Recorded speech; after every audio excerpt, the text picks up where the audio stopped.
Hello everyone, my name is Prissha and this is my research project on AI doppelgangers. To give you a brief summary of what I will be talking about, I will first go over my introduction, literature review, methodology, findings and analysis, and then finally the conclusion. To start off with my introduction, I would like to talk about what are AI doppelgangers. So AI doppelgangers are digital replicas of individuals using artificial intelligence technologies, and it's mainly used to imitate voices or generate photos. And throughout this presentation, I will be interchanging the words AI doppelganger and digital or deepfakes. So some examples where we see AI doppelgangers or deepfakes throughout our lives is in entertainment, usually to make an actor appear more younger, or in media, again, as I said, to generate photos or to imitate voices, or even for fraud to steal people's information.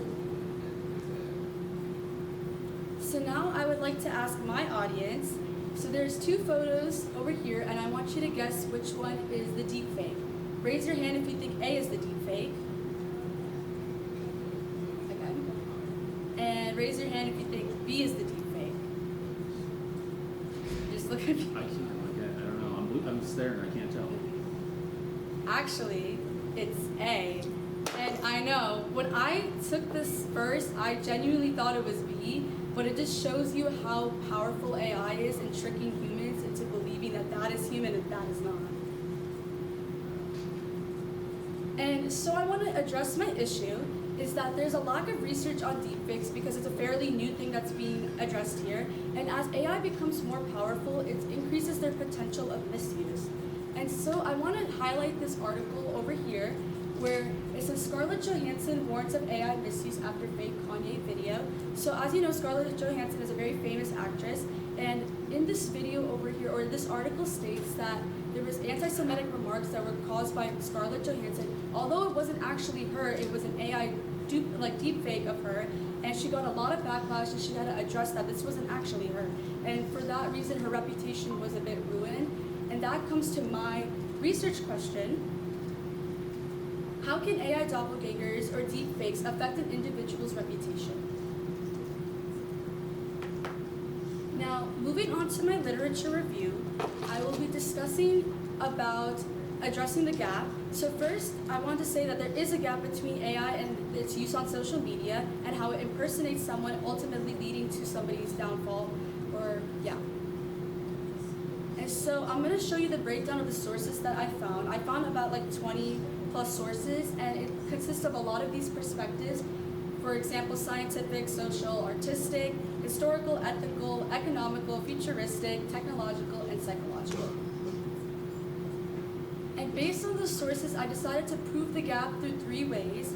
First, starting with ethics, then human versus technology, and then finally limited resources.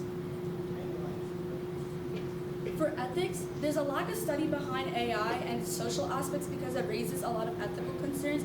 Mainly, a lot of people are afraid to share their stories because of how it had impacted them. And for that reason, there's not a lot of stories on that. Another reason is because of technology. The technological species is moving a lot faster than humans are, making it hard to track its every move and applications. And then finally, there's limited resources. Given that AI is only being studied now, the research on its implications are very limited, only addressing either a technological aspect or educational aspect. But in my research, I wanted to focus on more the social aspect. Now, moving on to my methodology. So I wanted to talk about my previous approach. I really wanted to do a survey-based approach that examined the emotional and reputational impact of AI, as well as wanting to figure out the frequency of deepfake encounters. However, it was best decided by I and the ethics board that this was probably not the most ethical approach. And so for that reason, I chose a different approach, which was content analysis. And content analysis is a research method that examines patterns in qualitative and quantitative data. The reason why I chose content analysis, the main reason is because it doesn't require any human participation. So say if somebody were to mess up on a survey, it could mess up the data that I'm trying to extract, and I didn't really want that, as well as the fact that I wasn't allowed to really do human participation, so I thought it was best to prevent the bias. Next, I thought it was really good for revealing trends, biases, and public perceptions of AI. So using other works that's done by researchers and extracting data from that. And it's also very helpful for studying historical data, like by extracting, as I said again, the data that was already done by researchers and professionals. So to further show my approach, I first took my data from resources and split it up into different lenses and perspectives, and then split it up into qualitative and quantitative data. For the qualitative aspect, I wanted to explore people's personal stories through articles that I find online, and wanted to know how AI has impacted their reputation or has caused them to become more cautious with what they're doing. And next, I would also talk about the ethical concerns, like what is the extent of how AI should be used in somebody's day-to-day life, and also the legal implications. What are some of the laws that protect AI deepfakes, or what are some of the laws that AI deepfakes violates? And these are just two articles that kind of highlight that qualitative aspect. Next, for my quantitative aspect, I would like to analyze patterns in media and also measure the spread of AI's misuse and how it has impacted people's trust over time. And here's another article that highlights that.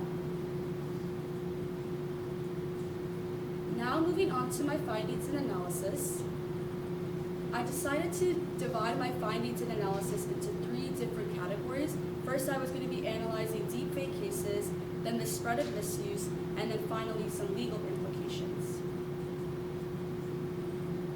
So starting off with deepfake cases, I was searching about, I think, 20 to 30 deepfake cases, and I decided to split it up into different categories. One being exploitation, defamation, financial fraud, and others. And based on that, as you can see, exploitation was the most, defamation was the second, and then the rest were going on. And based on that, I wanted to figure out what case I really wanted to focus on. Was it either exploitation, accusation, and defamation, or financial fraud? And I thought accusation and defamation would be the most ethical one to look at and the most useful in my research. So here's an example of a woman who has been accused of saying something racist because of AI doppelgangers. So just to give you a brief summary of who this is, her name is Cheryl Bennett, and she is a teacher who has been accused of saying racial remarks, but there was a fabricated video of her mouth movements being adjusted, and her mouth was being, not her mouth, but the words that she was saying was being replaced with what an AI doppelganger was supposed to be saying. So again, imitating a voice. And because it was a video, people automatically assumed that she was obviously making those racist remarks, even though that wasn't true. So even when she was trying to defend herself, she had the video to prove against her, even though they found out that the video, actually somebody used a deep fake and tried to change her voice or change the words that she was saying. And it ultimately led to a lot of backlash and ruining her teaching career. Next, I want to talk about the spread of misuse throughout social media, fake versus real news, and then also digital footprint. So first, I found a survey online, and it says how confident people are to tell the difference between a real versus a clone voice. And as you can see by this chart, 70% of people are unconfident and cannot tell the difference between a real versus clone voice, and only 30% of people are confident. And that comes to show how impactful AI can be to tricking humans into believing that somebody is someone else, and that, the opposite way as well. And only 30% being confident, only very few can actually see that truth. And to further that, I would like to show you a quote that I found. And this quote says, "False news has reached more people than the truth. The top 1% of false news cascades diffuse to between 1,000 and 100,000 people, whereas the truth rarely diffused to more than 1,000 people." So just to give you a highlight of what this quote is trying to say in terms of AI, this shows how impactful AI is in spreading false news, as it reaches more people than the truth. and the spread of misuse can actually impact 100,000 people at a time. Next, I'll be talking about the legal implications, specifically privacy violations, identity theft, and regulations and efforts against these doppelgangers. So to show you a little chart that I made, so this is like 4 of the violations that I was able to find. So first is copyright, state legislation, trademark infringement, and then federal efforts. For copyright, deepfakes often can use copyrighted material without permission, which allows the company to sue. And then also for state legislation, states like Texas and California have criminalized the creation of deepfake videos during elections to prevent voters from swinging their votes. And then for trademark infringement, if deepfakes associate their brand with damaging content, that brand can sue them for that. And then finally, for federal efforts, Congress has passed the National Defense Authorization Act of 2019, which requires the Director on National Intelligence to report the use of deepfakes. However, there are some limitations to this, mainly because there's no comprehensive federal legislation, and even though in the last slide I did say that there was an act that was passed by Congress, that act was only limited towards the government and not really towards the citizens. So citizens aren't really protected by deepfakes, and also the Fourth Amendment, it does give you some.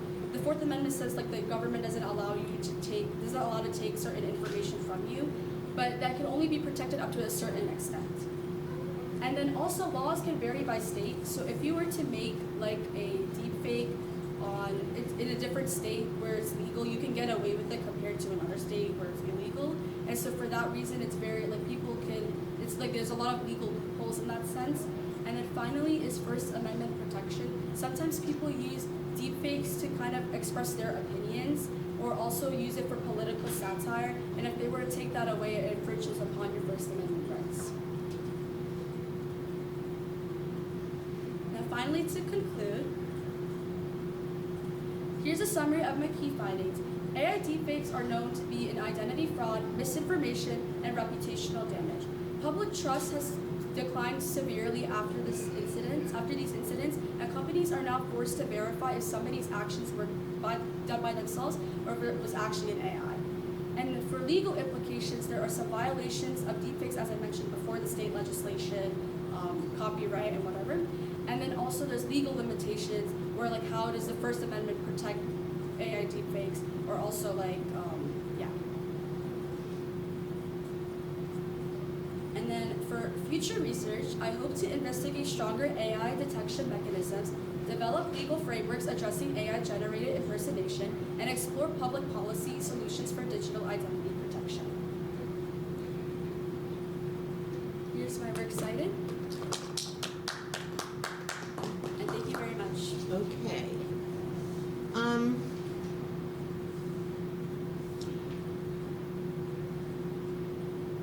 How is the method or process you chose aligned with the purpose of your research?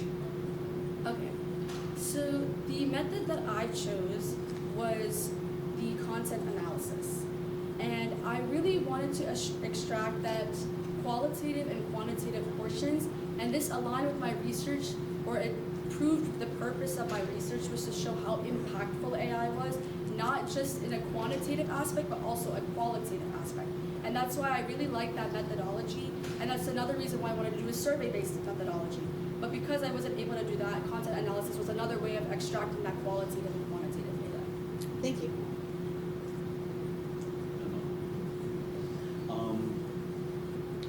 So if you could choose your audience for this, who you're presenting your research to, what would be your ideal audience? What are they gonna, learn and take away from this? Whether it's a specific person or a specific group of people. I feel like I would want my audience to probably be like college students that are studying AI, cybersecurity. I think it's because they're the most impactful currently on this thing. I feel like any college student or anybody who's going into something has that impact. They know what they want. It's driving them to do what they want to do. And if I were to tell this to them, I think they would have take that into account. And maybe when they do a job or they become something, then they would take that into account, and maybe they will stop or like they'll limit some of the deepfakes on the internet. Thank you. If you could revisit the research process, what would you do differently? Would you choose a different area of inquiry? If so, why? If you would choose the same research topic, what different method would you use? Okay, so I would probably use the same perspective that I was going with, which was technology, scientific. But the thing was is that if I were to redo everything, I think I would probably perfect my survey-based method in a way that is more ethical for people to take it and for me to understand people's personal stories rather than finding it on a news article. And for that sense, I think that would have been a little bit more impactful to my research. But again, I'm glad that I also stuck with the content analysis. It also gave me everything that I need. Any other questions at all? Mhm. Audience, questions? No? All right, thank you very much. Thank you.